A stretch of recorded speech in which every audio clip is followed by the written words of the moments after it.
26/11 की वो रात एक लाठी थामे एक इंसान AK-47 के सामने देश बन के खड़ा था। कुछ लोग वर्दी पहनते हैं और कुछ लोग वर्दी निभाते हैं। आज हमारे साथ है सब इंस्पेक्टर श्री मंगेश नायक जी।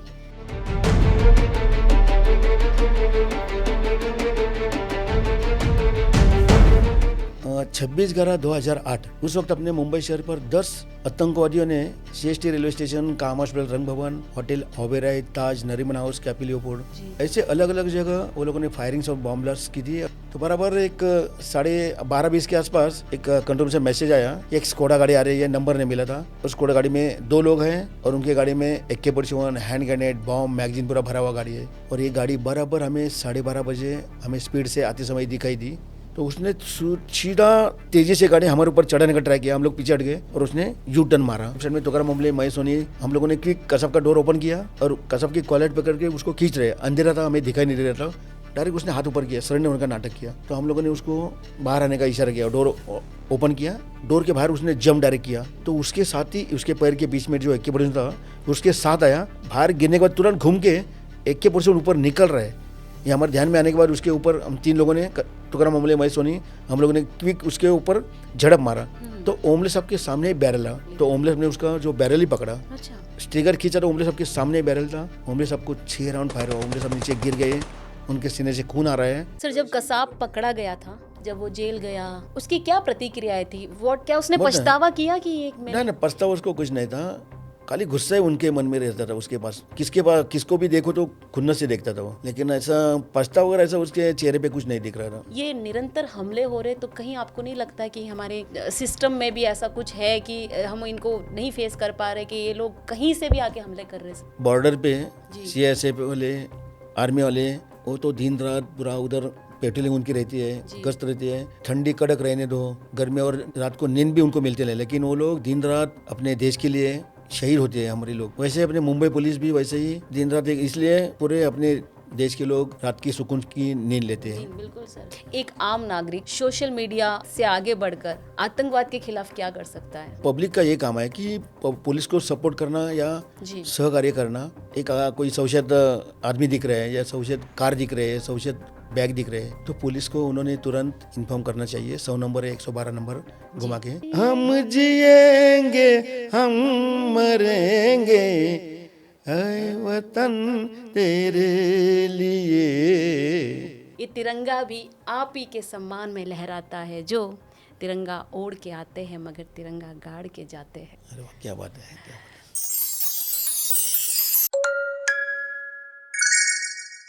है। दोस्तों, चैम्बर ऑफ लेजेंड का आज का एपिसोड बहुत ही स्पेशल होने जा रहा है। पूरे देश के लिए गर्व का विषय होने जा रहा है, क्योंकि 26/11 की वो रात एक लाठी थामे एक इंसान AK-47 के सामने देश बन के खड़ा था।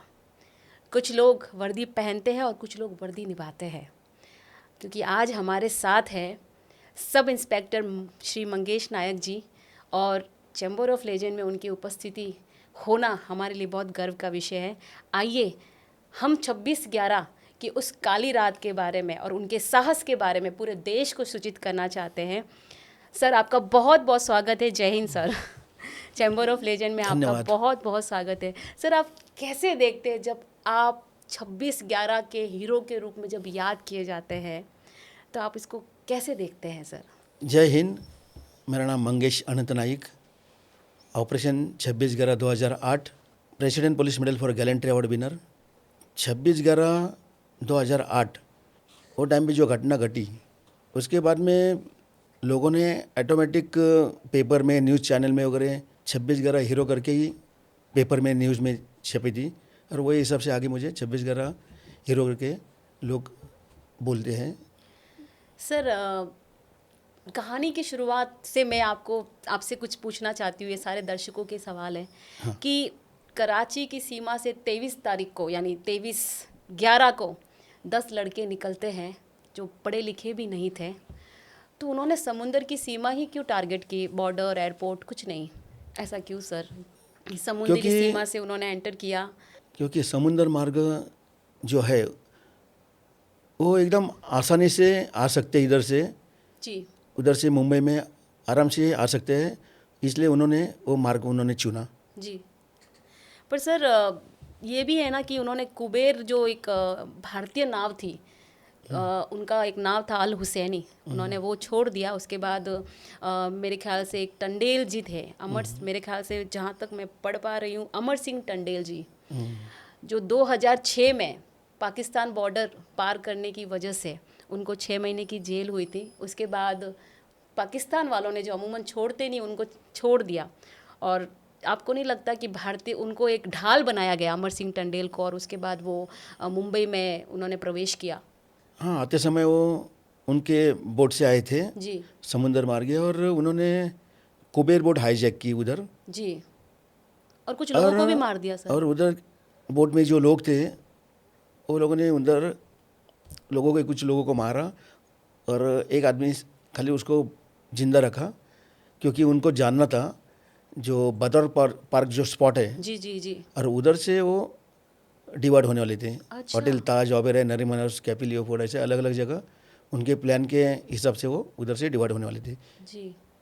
तो सर आपको कब पता चला कि ये आतंकवादी हमारे यहाँ घुस आए हैं? क्योंकि अब ये तो प्रवेश तो कर चुके थे, तो कितने घंटे बाद मुंबई पुलिस को ये पता चला कि आतंकवादी हमारे देश के अंदर प्रवेश कर गए हैं मुंबई में, अरब सागर के थ्रू?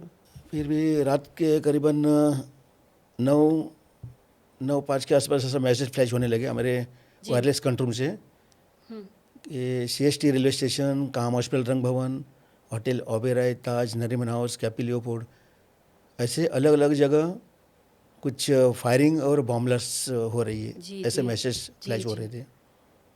तो सर अजमल कसाब को 26/11 जब आपने पहली बार देखा, उस मनोज तारिक को, तो आपको क्या लगा, ये एक बच्चा है या ये खतरा है? आपने जब उनको पहली बार देखा तो क्या रिएक्शन था आपका? वो लोग तो देखा जाए तो एकदम यंग जनरेशन, अच्छा। उस वक्त कसब का 20 उम्र था, हम्म। और जो उसके साथ जो अबू इस्माइल था उसका 25 उम्र था। जी तो यंग जनरेशन कैसा जल्दी से जल्दी जो है जिहाद वो का माइंड रास्ता में, पकड़ लेते हैं। हाँ हाँ, जी। और उनको खाली कैसा वो ब्रेन वॉश उनके करते हैं। बहुत जल्दी होता है उनका ब्रेन हाँ, वॉश। ब्रेन वॉश करते हैं, और वो गरीब घराने का लड़का था, जी और उनके घर वाले को हम लोग आपको पूरा हम लोग आगे सब पैसा और देंगे, और ऐसा वो हिसाब से वो लोग बोलते उनको, उन्होंने सब ऐसा ट्रेनिंग हो दिया।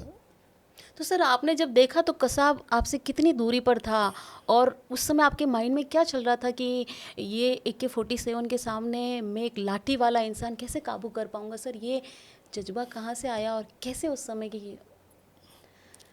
नहीं, इसके पहले भी बहुत खतरे ऐसे आए हैं, जी और मैं आपको कैसी घटना घटी जी। वो मैं आपको, उनकी गाड़ी कैसी आई, क्या हाँ सर। कसब को एग्जैक्ट कैसे अरेस्ट की, मैं आपको डायरेक्ट स्टार्ट करता हूँ, कैसा बताता हूँ। जी बताइए सर। 26/11/2008 उस वक्त अपने मुंबई शहर पर 10 आतंकवादियों ने CST रेलवे स्टेशन, काम हॉस्पिटल, रंग भवन, होटल ओबेरॉय, ताज, नरीमन हाउस, कैपी लियोपोल्ड, जी ऐसे अलग अलग जगह वो लोगों ने फायरिंग्स और बॉम्ब ब्लास्ट की थी, और हमारे कंट्रोल से ऐसे मैसेज आ रहे थे। जी वो टाइम पे हमारे DB मार पुलिस स्टेशन वहाँ कार्यरत था, जी सर।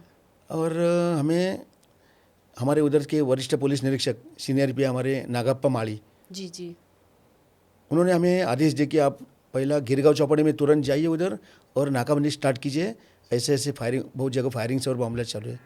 तो नागप्पा माली ने ऐसा आदेश, हमारे सीनियर पी ने आदेश दिया, तो हम लोग तुरंत हमारे पुलिस वैन लेके DB मार पुलिस स्टेशन से गिरगांव चौपाटी पहुँचे। जी। उधर पहुँचने के बाद एक मैसेज एक फ्लैश हुआ वायरलेस कंट्रोल से कि ये लोग ज़्यादा क्राउड है, ज़्यादा भीड़ है, वहाँ फायरिंग कर रहे हैं। तो ऐसा मैसेज सुनने के बाद गिरगांव चौपाटी में, बाजू में ही गिरगांव चौपाटी है, वहाँ बिल्कुल 3-3.5 हज़ार के ऊपर क्राउड रहते हैं, जी। लोग अपने फैमिली के साथ घूमने के लिए आते हाँ हैं। हाँ बिल्कुल, समुंदर है वहाँ। तो मेरे ध्यान में आया कि ये लोग इधर घुसेंगे तो बहुत लोग की जान लेंगे। तो मैंने मेरे जो पार्टनर थे उनको बोला कि अपन पहले गिरगांव चौपाटी अपने को खाली करना पड़ेगा, बिल्कुल। क्योंकि बहुत जगह फायरिंग्स और बॉम्ब ब्लास्ट चालू है, ऐसा मैसेज आ रहे हैं। तो मेरे पार्टनर बोले यस। तो हम हमारे उधर की टूरिज्म गाड़ी, वो गाड़ी में हम लोग बैठ के पूरा गिरगांव चौपाटी घुमा के मेगाफोन से पब्लिक को हम लोगों ने अनाउंसमेंट किए जी कि आप जितना हो सके उतना जल्दी से जल्दी भी घर में अपने घर में निकल जाइए जी। क्योंकि बहुत जगह फायरिंग्स और बॉम्ब ब्लास्ट चालू है। ऐसा मैसेज हम मेगाफोन से देते गए तो पब्लिक ये सुनते सुनते पब्लिक भागने लगा और एक आधा पौना घंटा में हम लोगों ने टोटल गिरगांव चौपाटी खाली की और कंफर्म किया कोई दिख रहे कि नहीं। कंफर्म होने के बाद कोई नहीं है तो बाद में हम लोगों ने गिरगांव चौपाटी फुटब्रिज जंक्शन वहाँ हम लोगों ने नाकाबंदी स्टार्ट की। नाकाबंदी इस तरह की, जो मरीन लाइन से मलबारी जाने वाला जो NH रोड है वो हम लोगों ने टोटल नॉर्थ बाउंड हम लोगों ने टोटल बंद किया था। कैसे सर? डबल बैरिकेड से डबल बैरिकेड से टोटल बंद किया था और एक गाड़ी चेक पूरा नॉर्थ बाउंड बंद किया था। साउथ बाउंड चालू था क्योंकि नॉर्थ बाउंड से वो आ रहे थे ऐसा मैसेज मिला था। और एक गाड़ी चेक कर रहे थे, अंदर के लोग बैग डिक्की सब चेक कर रहे थे। कोई डाउटफुल नहीं लग रहा है तो हमारे 2 लोग बैरिकेड ओपन करते थे, गाड़ी पास होने के बाद वापस बैरिकेड क्लोज। ऐसे एक गाड़ी हम लोग चेक कर रहे थे। तो बराबर एक 12:30 के आसपास एक कंट्रोल से मैसेज आया, एक स्कोडा गाड़ी आ रही है, नंबर नहीं मिला था। उस स्कोडा गाड़ी में 2 लोग हैं और उनके गाड़ी में AK-47 hand grenade bomb magazine पूरा भरा हुआ गाड़ी है। ऐसा मैसेज जैसा आया तो हम लोग जो गाड़ी जितना आ रहे थे हम और अच्छी तरह से गाड़ी चेक कर रहे थे और ये गाड़ी बराबर हमें 12:30 बजे हमें स्पीड से आते समय दिखाई दी और उन्होंने देखा अपना जाने वाला रूट जो है नॉर्थ बाउंड, पुलिस ने नाकाबंदी में टोटल बंद किया। उन्होंने देखा तो उसने आके डायरेक्ट अर्जेंट ब्रेक मारा और 40-50 स्पीड में गाड़ी खड़ी हुई। उसने गाड़ी की हेडलाइट पावरफुल की और गाड़ी का वाइफर स्क्रीन शॉवर और वाइफर चालू हुआ। गाड़ी तो डाउटफुल लग रही है लेकिन गाड़ी के अंदर कितने लोग हमें दिखाई नहीं दे रहे थे क्योंकि उसने लाइट एकदम और तेज़ की थी। इसलिए हम लोगों ने आवाज़ उनको दी कि आप गाड़ी की लाइट बंद कीजिए, गाड़ी के नीचे उतर जाइए। लेकिन उन्होंने कुछ सुना नहीं। गाड़ी पूरा सेंटर में गाड़ी थी, सामने का रास्ता तो बंद है। तो आने वाले रास्ते से रिटर्न जाने के लिए उसने उधर से गाड़ी सीधा लेफ्ट साइड में तुकाराम ओमले, मैं, सोनी सेल के हम लोग लेफ्ट साइड में थे। हमारे राइट साइड में भास्कर कदम, बावधनकर, निकम अवार्ड, संजय गोयलकर राइट साइड में थे और बैरिकेड के बाहर चंदू, बाद में पाटिल, संजय पाटिल, कोल्ले, चेनवनकर, ये लोग बाहर थे। ऐसे नाकाबंदी में हम लोग 15 लोग थे। तो उसने सीधा तेज़ी से गाड़ी हमारे ऊपर चढ़ाने का ट्राई किया। हम लोग पीछे हट गए और उसने यू टर्न मारा। को गिरगांव चौपाटी में इतने हाइट पे रोड डिवाइडर है तो रोड डिवाइडर पे गाड़ी जैसा टच हुआ वो साइड में वो जा नहीं सकते थे क्योंकि डिवाइडर ऊंचा था। तो उसने गाड़ी के अंदर से ही अबू इस्माइल जो कार ड्राइव करता है उसका नाम अबू इस्माइल, उसने डायरेक्ट गाड़ी के अंदर से डायरेक्ट पिस्टल से फायरिंग स्टार्ट की। अच्छा। तो हमारे डिटेक्शन ऑफिसर भास्कर कदम उन्होंने पहले ही पिस्टल चेंबर लोड करके रखा था क्योंकि मैसेज ही वैसा मिला था। जी। तो जैसा अबू इस्माइल ने फायरिंग स्टार्ट किया तो हमारे भास्कर कदम साहब ने अबू इस्माइल का जो राइट का आँख है वो उद्देश्य से फायर किया। उसका आँख ही फोड़ दिया, आँख से खून आ रहे थे। लेकिन ऐसे कंडीशन में भी उसके पैर के बीच में AK-47 था, अबू इस्माइल के बीच में, वो ऊपर निकलने का ट्राई कर रहा था। तो बाद में हमारे उस टाइम नाइट पे हमारे हेमंत बावधनकर उन्होंने उनके सर्विस रिवॉल्वर से अबू इस्माइल के गर्दन में 3 राउंड फायर किया, उसको वही जख्मी किया जो ड्राइव कर रहा था। ड्राइव कर रहा था। और ये लोगों का राइट साइड में कार्रवाई चल रहा है तो हमारा भी लेफ्ट साइड में कार्रवाई चलता है। लेफ्ट साइड में तुकाराम ओमले, मैं, सोनी, हम लोगों ने क्विक कसब का डोर ओपन किया और कसब की कॉलर पकड़ के उसको खींच रहे। अंधेरा था, हमें दिखाई नहीं दे रहा था। उसने कार्गो पैंट डाली थी, टी-शर्ट डाला था। तो उसके भी पैर के बीच में AK-47 था लेकिन अंधेरा था, हमें दिखाई नहीं दे रही थी। तो उसने ऐसा हाथ ऊपर किया, हम लोगों ने क्विक उसकी कॉलर उसको खींच रहे, डायरेक्ट उसने हाथ ऊपर किया, सरेंडर होने का नाटक किया। तो हम लोगों ने उसको बाहर आने का इशारा किया, डोर ओपन किया, बाहर आने का उसको इशारा किया। तो उसने ऐसा थोड़ा मुंडी हिलाया, थोड़ा खाली घूम गए वो और direct road, already door open था, डोर के बाहर उसने जंप डायरेक्ट किया। तो उसके साथ ही उसके पैर के बीच में जो AK-47 था उसके साथ आया और वो बाहर गिरने के बाद तुरंत घूम के AK-47 ऊपर निकल रहा है। ये हमारे ध्यान में आने के बाद उसके ऊपर हम 3 लोगों ने, तुकाराम ओमले, मैं, सोनी, हम लोगों ने क्विक उसके ऊपर झड़प मारा। तो ओमले साहब के सामने बैरल है, बैरल जो रहते गोली बाहर निकलती उसको बैरल बोलते हैं, वो जो नली रहते हैं। तो ओमले साहब ने उसका जो बैरल ही पकड़ा। ओमले साहब के बाजू में मैं था, मैं उसका हाथ पर दबा के रखा और सोनी ने उसका गर्दन दबाया। लेकिन ऐसे ही कंडीशन में वो हमें नहीं सुन रहा था, क्योंकि ये लोग जो नशा करते हैं, नशे से 2-3 लोग की ताकत उनको आती है। अच्छा। तो उसकी ताकत उस दिन हम लोगों ने आजमाई, 3 लोगों ने दबा के भी हमें नहीं सुन रहा था। अजमल कसाब। हाँ, और उसका मोमेंट जितना फास्ट था हमसे छुटकारा पाने के लिए, और उसने ताकत से ये राइट का जो हाथ है पीछे खींचा और वापस ट्रिगर में हाथ डाला। अच्छा। ट्रिगर खींचा तो उमरे साहब के सामने बैरल था। उमरे साहब को 6 राउंड फायर हुआ। उमरे साहब नीचे गिर गए, उनके सीने से खून आ रहा है, और कसाब वही टाइम पे फायरिंग करते उठ रहा है। तो मैं सामने था, मैं क्विक नीचे झुके उसको डायरेक्ट धक्का दिया, और उसके ऊपर जम करके हमारा झटापटी हुआ। तो उसका जो हाथ में AK-47 रहा, वही मैंने ऐसा हाथ पकड़ा, और उस उसका समय सर आपके पास कुछ वो टाइम पे मेरे हाथ में खाली लाठी थी खाली। हाँ। तो उसको हाथ उसका जो AK-47 उसके ऊपर हाथ दबा के रखा, और हाथ उसका घुमाया मैंने पकड़ के, और उसका हाथ में जोर जोर से पटक रहा है, जोर जोर से।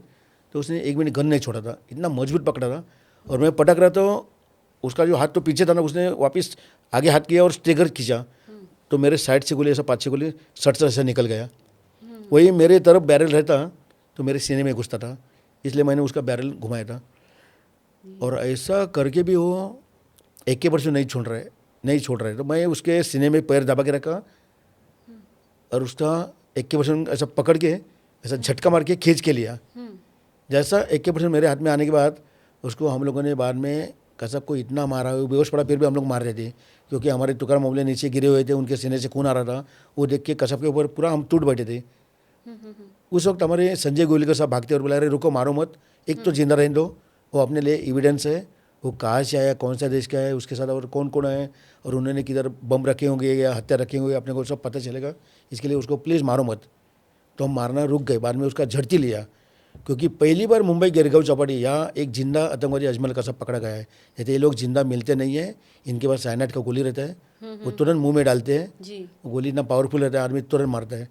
लेकिन ऐसा कुछ मिला नहीं। जी। उसका बाद में हम लोगों ने पूरा झड़ती लिया। बाद में उसके पीछे वाले जेब में पिस्तौल हमें भरा हुआ मिला।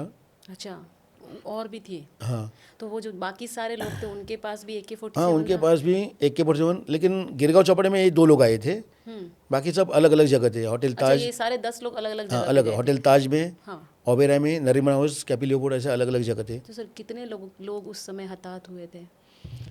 उस वक्त बोला तो VT स्टेशन में ही 166 ऐसा कुछ मैंने पेपर में सुना था आंकड़ा। और अलग अलग होटल ताज में, ओबेराय, नरीमन हाउस में और कैपिलियोपोर्ट में भी फॉरेनर, वो लोगों की बहुत लोगों को मार रहे लोगों ने। सर आप जैसे बहुत सारे जाबाज सिपाही थे उस समय, तुकाराम आमले कहते हैं कि पहले मुझे मारो फिर मेरे देश का सामना करना।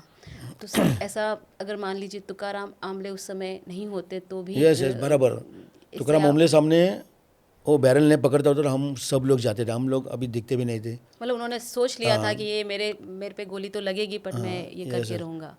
ये तो उन्होंने आपके आंखों के सामने ही शहीद हुए पूरा थे। सामने, मेरे आंखों के सामने सब हुआ, घटना सब देख रहा था मैं। तो सर आपको लगा कि आपको उस समय ये डर नहीं लगा कि ये गोली अब मुझे भी लगेगी? फिर आपने उनका सामना करने, क्या चीज़ थी वो? क्या तुकाराम आमले जी आपके सामने शहीद हुए, वो जज्बा आपके अंदर आया कि नहीं मेरा दोस्त चला गया? वही मेरा दोस्त, मेरे एकदम, हम लोग एक साथ बहुत बार ड्यूटी की, हमारे सामने उनके सीने से खून आ रहा है, वो देख के पूरा मन में जो गुस्सा आता है ना, वो गुस्से से वो टाइम, और अपने देश के ऊपर आ चाहिए आज, तो भले उसमें अपनी जान जाएगी तो भी चलेगी, लेकिन जब तक जान है तब तक आखिरी दम तक लड़ते रहना। भले उसमें मैं मर मिट जाऊँ, लेकिन अपने देश को मिटने नहीं दूँ, ये पूरा मन में ठाम किया था। और वो हिसाब से ऑपरेशन हम लोगों ने किया। और मैं आपको इतना बताना चाहता हूँ, ये लोगों को हम लोग गिरगांव चौपाटी में नहीं रोकते थे तो ये आगे बहुत लोग की जान लेते थे, क्योंकि स्कोडा गाड़ी में हमें हैंड ग्रेनेड, बॉम्ब, AK-47 पूरा भरा हुआ गाड़ी मिला। बहुत लंबा प्लान था। हाँ, लंबा प्लान था। वो आगे निकलते थे ना तो आगे बहुत लोग की जान लेते थे। अच्छा, लेकिन जब उनको इन्होंने रोका। पहली गोली जब शुरू की तो आपको न्यूज़ कहाँ से मिली कि वहाँ गोलियाँ चली VT स्टेशन से, VT स्टेशन पहली CST जगह, रेलवे स्टेशन, हाँ। वहाँ से पहली पता चला आपको? वहीं से आप हरकत और में आ उधर से गए। मैसेज फ्लैश सर हुए। बीच में मैंने सुना कि आपका संपर्क भी टूट गया था। हाँ, यस। तो उस समय कुछ आपने कैसे डिसीजन लिया बिना किसी के निर्देश के? कैसे इस डिसीजन पे आए कि मुझे अब यही करना है? ना, अभी क्या, जो देखो सामने सरप्राइज अटैक था जी। और वो टाइम पे हमारे पास खाली लाठी थी, ओनली विथ लाठी, विदाउट वेपन। जी। क्योंकि किधर ऑपरेशन में जाना है, कोई ऐसा इन्फॉर्मेशन मिले हमें जी तो हम लोग उधर SLR बोलो, क्योंकि AK% कम है, SLR या पिस्तौल वगैरह हम लोग लेके जाते हैं। जी तो ये सरप्राइज अटैक था वो टाइम पे। जो लाठी थी तो लाठी सही, लेकिन भले अपने इधर से जान जाएगी तो भी चले, लेकिन आज देश के ऊपर आ चाहिए, ये खाली मन में एक ये था। और वो हिसाब से ऑपरेशन किया। और मैं आपको इतना बताता हूँ, ये लोगों को हम लोग गिरगांव चौपड़े में नहीं रोकते थे, आगे वो बहुत लोग की जान लेते थे, क्योंकि स्कोडा में हमें बहुत सामान मिला, AK-47 हैंड ग्रेनेड, बॉम्ब, ऐसा। जी सर, आप तो उस विभाग में है जहाँ पर ये सारी चीज़ें आपसे पूछे तो जवाब मिल सकते हैं। सर कश्मीर हो, पुलवामा हो, पहलगाम हो जो अभी हुआ, ये निरंतर हमले हो रहे, तो कहीं आपको नहीं लगता है कि हमारे सिस्टम में भी ऐसा कुछ है कि हम इनको नहीं फेस कर पा रहे, कि ये लोग कहीं से भी आके हमले कर रहे सर?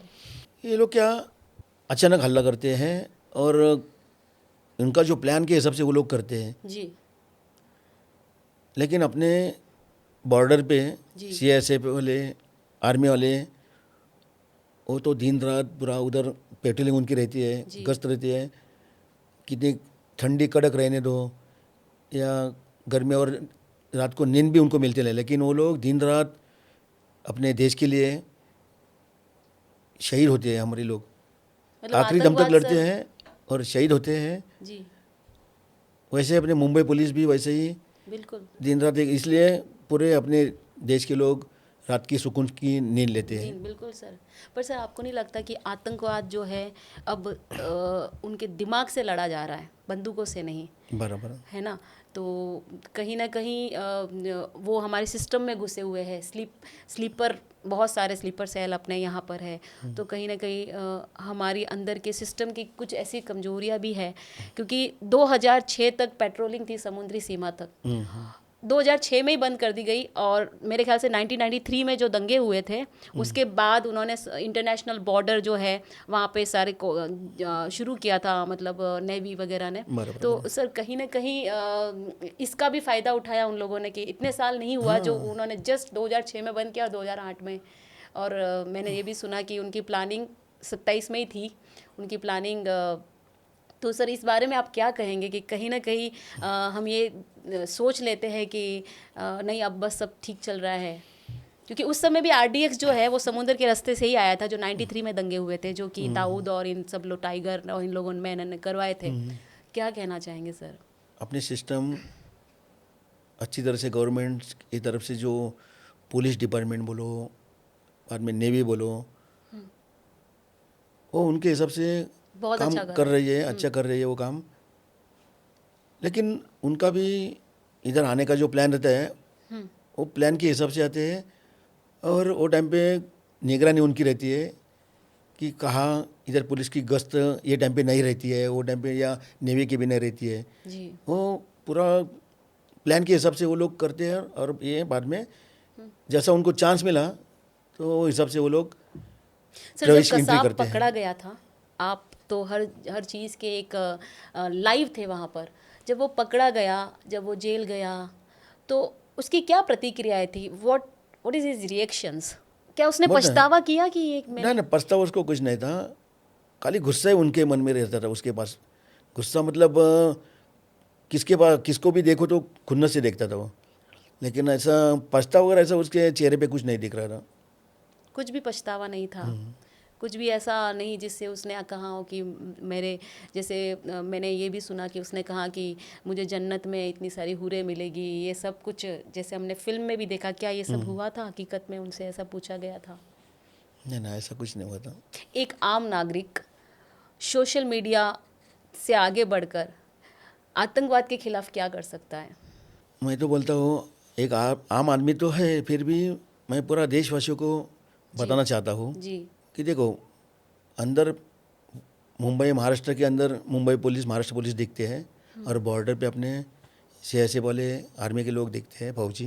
तो पुलिस का कैसा 58 उम्र के बाद रिटायर होते जा रहे हैं पुलिस, हर महीना रिटायर हो रहे जी। हैं, भर्ती बहुत दिन भर्ती नहीं है। जी तो पुलिस कैसे कम पड़ते जा रहे हैं, और पब्लिक दिन में दिन क्राउड बढ़ता जा रहा है, जी और पुलिस को इतना काम रहता है, एक ही काम नहीं बहुत काम रहते हैं, फिर भी वो जब तक ड्यूटी अपनी है तब तक वो लोग अपने पूरा दिल से जी और पूरा बोलता ना ईमानदारी से काम करते हैं। जी और पब्लिक का ये काम है कि पुलिस को सपोर्ट करना या जी सहकार्य करना जी जी बिल्कुल। पब्लिक का काम है, क्योंकि पब्लिक सब जागरूक नागरिक है। हम्म। उनको एक देश के सुरक्षा के लिए उन्होंने कोई कोई संशयित आदमी दिख रहे हैं या संशयित कार दिख रहे हैं, संशयित बैग दिख रहे हैं, तो पुलिस को उन्होंने तुरंत इन्फॉर्म करना चाहिए, 100 नंबर या 112 नंबर घुमा के। तो वो जगह आके पुलिस उनका काम सब ईमानदारी से करेंगे, जगह पे आके टाइम पे सब हो जाएगा। लेकिन पब्लिक का भी काम है एक अपने देश की सुरक्षा के लिए जी बिल्कुल। बताना। जी मुंबई हमले के अंदर ये जो अभी 26/11 की बात करूं, उस समय आप जब अलर्ट मोड पे थे, क्या आपको ये लगा कि मैं अपने घर में फ़ोन लगा के बोल दूं कि आज की रात मुझे नहीं पता क्या होगा? कहीं ऐसा मन में आया सर? नहीं ना, वो मन में मतलब जैसा मैसेज आने लगे तो वो तो मेरे पूरा मन में आया। तो उन्होंने जो जैसा एक मैसेज फ्लैश हुआ कि इनके कार में AK-47 हैंड ग्रेनेड बॉम्ब पूरा गाड़ी भरा हुआ है, ऐसा मैसेज सुनने के बाद मेरे तो मन में आया कि अभी आज तो अपनी जान जाने वाली है। लेकिन अपनी जान जाएगी तो भी चलेगी, लेकिन आज देश के ऊपर आ चाहिए। तो अपने हाथ में जो लाठी है वही अपना शस्त्र है। वो हिसाब से आगे पीछे देखा नहीं। वो टाइम पे मेरे परिवार है और कोई देखा नहीं, खाली देश को, खाली वो टाइम पे मुझे देश सामने मेरे आया कि अपना देश के ऊपर आ चाहिए। और वही जो मन में गुस्सा था वो हिसाब से ऑपरेशन मैंने किया। जी और वो हमारा ऑपरेशन, हमारी पूरी टीम थी, एकदम सक्सेस ऑपरेशन हुआ हमारा। जी। आप पूरा देश आपका सम्मान करता है और आप बहुत अच्छा गाते भी हैं, देश के लिए गाते हैं हमेशा जब भी गाते हैं। एक गीत की कुछ पंक्तियाँ अगर हम दर्शकों को सुना पाए आपके माध्यम से तो सर प्लीज़ प्लीज़। दिल दिया है जान भी देंगे हर सनम तेरे लिए, दिल दिया है जान भी देंगे है वतन तेरे लिए। हम जिएंगे हम मरेंगे है वतन तेरे लिए। सर सीरियसली सर, आपके सम्मान में और 26/11 में जितने शहादत हुए उनके सम्मान में मैं कुछ कहना चाहूँगी कि भारत माँ के वास्ते अपनी माँ को छोड़ के आते हैं, भारत माँ के वास्ते अपनी माँ को छोड़ के आते हैं, एक तिरंगे के वास्ते सारे रिश्ते तोड़ के आते हैं। ये तिरंगा भी उन्हीं के सम्मान में लहराता है जो, ये तिरंगा भी आप ही के सम्मान में लहराता है जो, तिरंगा ओढ़ के आते हैं मगर तिरंगा गाड़ के जाते हैं। अरे वाह, क्या बात है, क्या बात है। तो सर, एक तो आपने इस पॉडकास्ट में सिर्फ हमें उस दिन की घटना नहीं बताई, हमें अपनी जिम्मेदारी से वाकिफ़ करवाया। आपने देश को ये बताया कि आप जब सुरक्षित महसूस करते हैं, हम हज़ारों त्यौहार संडे मनाते हैं हर वीक में, तो क्योंकि आप जैसे जाबाज लोग सरहदों पर है, हर जगह है जहां हम सुरक्षित महसूस करते हैं। यहाँ ट्रेन में 12 बजे हम मुंबई में लड़कियां जब निकलती है तो हमें सिपाही बैठे दिखते हैं, तो मुझे बहुत गर्व होता है कि ये जब सोने का टाइम होता है तब भी ये पहरा देते हैं सर। सर, कामा हॉस्पिटल में बहुत सारे जाबाज ऑफिसर थे, वहाँ की घटना के बारे में कुछ हमें बताइए। कामा हॉस्पिटल में हमारे दिग्गज ऑफिसर करकरे, हेमंत जी करकरे, हेमंत करकरे सर, अशोक कामटे सर जी विजय सालस्कर, जी, वो लोग उधर से कॉलेज से आए थे। उनको मैसेज मिला, वो हिसाब से वो कॉलेज से आए। और उधर जैसा कॉलेज बराबर कामा हॉस्पिटल गेट के उधर आए तो बाद में कामटे सर खुद बोले सालस्कर सर को कि सालस्कर खुद स्टीयरिंग पे थे, तो सालस्कर सर को कामटे सर बोले कि गाड़ी थोड़ा ऐसा चलाओ, अपने को आगे का सिचुएशन क्या मालूम नहीं है। तो सालस्कर साहब ने गाड़ी का स्पीड कम किया और ये राइट लेफ्ट देखते जा रहे हैं, गाड़ी के ऊपर दिया घूम रहे हैं। और कुछ रेंज में जाने के बाद ये दोनों उधर अंधेरे में छुपा के बैठे थे, अबू इस्माइल और अजमल का साहब। जी जी जी, तो जैसा कुछ 18 की रेंज में इनका गाड़ी जाने के बाद ये दोनों भी बाहर निकले, गाड़ी के सामने आके उन्होंने गन पकड़ा AK-47 और उन्होंने अंधाधुंध फायरिंग की। हमारे ऑफिसर लोगों को चांस ही मिला नहीं। कितने लोग थे सर, कितने ऑफिसर थे उसमें? हमारे दिग्गज ऑफिसर हेमंत करकरे, अशोक कामटे सर, विजय सालस्कर और वही कॉलेज में पीछे 4 कांस्टेबल थे। जी जी। उसमें कई से छुप कर थे, हाँ, छुप कर बैठे थे सर? उसमें से खाली हमारा जो अरुण जादव करके था, वही खाली वो बच गया। वो टाइम पे उनको हाथ में गोली लगा था, वो जख्मी थे। जी तो ये भी हमारे ऑफिसर सब जख्मी थे, लेकिन वो टाइम पे उनको टाइम पे हेल्प नहीं मिली। टाइम में हेल्प मिलती तो उनको हॉस्पिटल लेके जा सकते थे, लेकिन बहुत टाइम हुआ था। फिर भी बाद में हॉस्पिटल में उनको लेके गए। जी बाद में पता चला कि हमारे दिग्गज ऑफिसर जी शहीद हुए। उन्होंने अपने देश के लिए अपने आखिरी दम तक उन्होंने भी उधर एक प्रकार का युद्ध ही था, जी तो उन्होंने आखिरी दम तक उनसे जो फेस किया। जी जी एकदम सरप्राइज अटैक था, उनको भी कुछ पता नहीं था और एक्चुअली ये आतंकवादी है कि नहीं वो भी पता नहीं था। जी।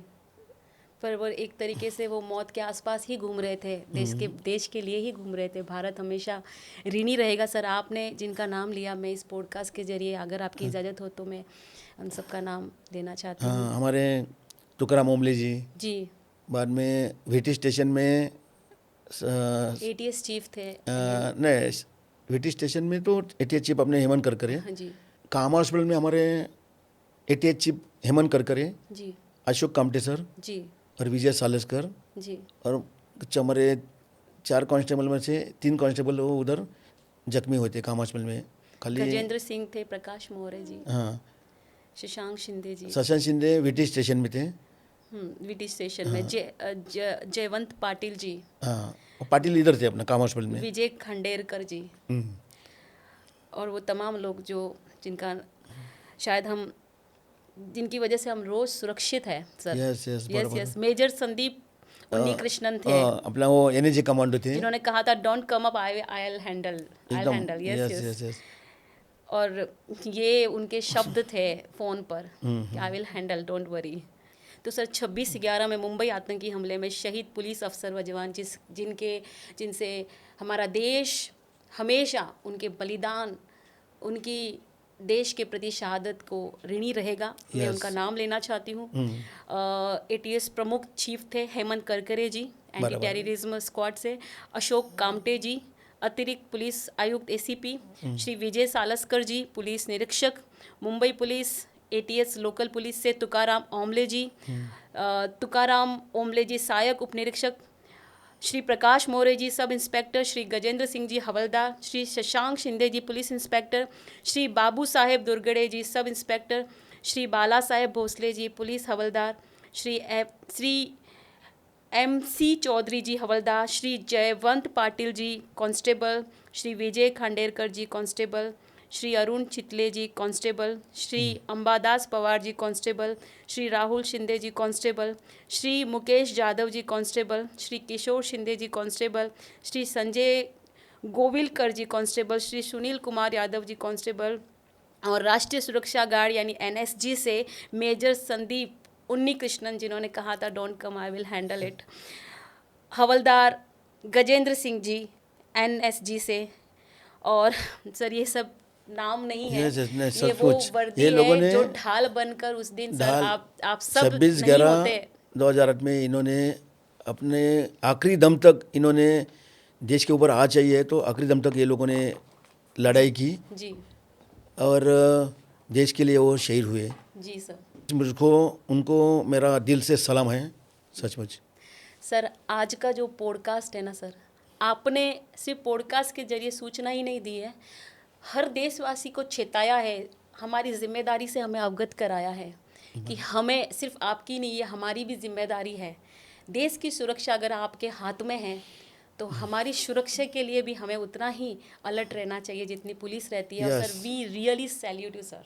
तो सर आपको इस शो में आकर आपकी उपस्थिति से हम बहुत खुश हुए सर, बहुत गौरवान्वित फील कर रहे हैं। आपको हमारे शो में आकर कैसा लगा सर? चैम्बर ऑफ लेजेंड में मुझे आज इतना अच्छा लगा कि आप देश के खिलाफ जो लोग कारनामा करते हैं, जी जी सर। उनकी जो सब घटना कैसी है हुई क्या हो रही है, आप पूरा देश तक पहुंचाते हैं जी। और अच्छा आप काम कर रहे हैं, थैंक यू इसके सर। लिए धन्यवाद। Thank you sir, thank you sir. We are really honoured sir कि आप यहाँ आए, टाइम निकाल कर आए। We are really honoured sir, seriously. आपका जज्बा और उस दिन की घटना वैसे तो दुनिया नहीं भूल पाई है, मगर लोग जब ये शाश्वत महसूस करेंगे तो मेरे तो रोंगटे, सवाल भी नहीं पूछ पा रही थी मैं, तो पता नहीं देश को कैसा। सर धन्यवाद सो मच। धन्यवाद। सो दोस्तों, हमारे साथ देश के गौरव थे श्री मंगेश नायक जी। देश गर्व महसूस करता है, देश की ढाल है ये सैनिक, सिपाही और फौज। आइए इस एपिसोड को हम ज़्यादा से ज़्यादा लोगों तक पहुंचाएं। ये हमारा कर्तव्य है कि उस 26/11 ही नहीं, अभी तक जितने हमले हुए उसमें कितने लोगों ने, कितने सैनिकों ने, कितने पुलिस ऑफिसर्स ने अपनी जान की दाव लगाकर हमें बचाया है, और आज हम Yes. और आप चैन की सुकून की सांस ले पा रहे हैं, सारे फेस्टिवल, सारे त्यौहार मना पा रहे हैं।